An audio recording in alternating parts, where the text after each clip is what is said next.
কে বলল চোর কখনো সৎ হয় না? বীরভূমের বোলপুরের 18 নম্বর ওয়ার্ডের কাশিম বাজার এলাকায় দেখা মিলল এমনই দুজন সৎ চোরের। শুক্রবার রাতে বীরভূমের বোলপুরে একটি মুদির দোকানে চুরির ঘটনা ঘটে। চুরি হয় 4 প্যাকেট সিগারেট ও 50 টাকা। কিছু সময় পরেই তারা ধরা পড়ে যায়। ভয় পেয়ে নিজেরাই মুখেই স্বীকার করে নেন তারাই চুরি করেছেন। তখন স্পষ্টভাবেই জানিয়ে দেন 4 প্যাকেট সিগারেটের মধ্যে 1 প্যাকেট তা খেয়েও ফেলেছেন। বাকি যে 3 প্যাকেট রয়েছে সেই 3 প্যাকেট তারা দোকানদারকে ফিরিয়ে দিতে চান। এমনকি দোকানদার খুব ভালো মানুষ বলেও তারা জানান। আর সেই ভালো মানুষ হওয়ার কারণে 3 প্যাকেট সিগারেট ফেরত দেওয়ার প্রতিশ্রুতি দিয়েছেন তারা। চোরেদের এমন স্বীকারোক্তি প্রমাণ করে তারা দুজন চোর হলেও তারা নিপাট ভদ্র চোর।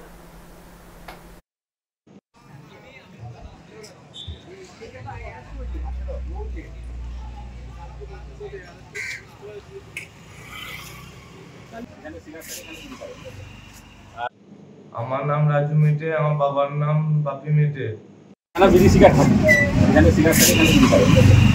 আর সামনে আপনার চকলেটের বয়াম আর হাবিজাবি সব থাকে এইগুলো।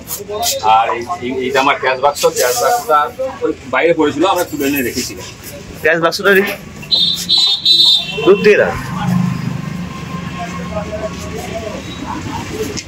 মানে আমরা আতঙ্কিত আছেন কখন? আতঙ্কিত হবো।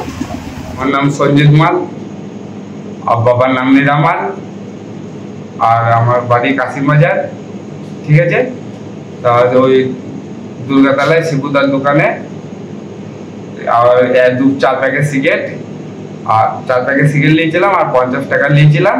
তার শিবু মানুষ যেহেতু খুব ভালো মানুষ, ওকে আমরা গিয়ে ফেরত দিয়ে দেবো। তার 2 প্যাকেট খেয়ে 1 প্যাকেট খেয়ে নিয়েছি 4 প্যাকেটের মধ্যে।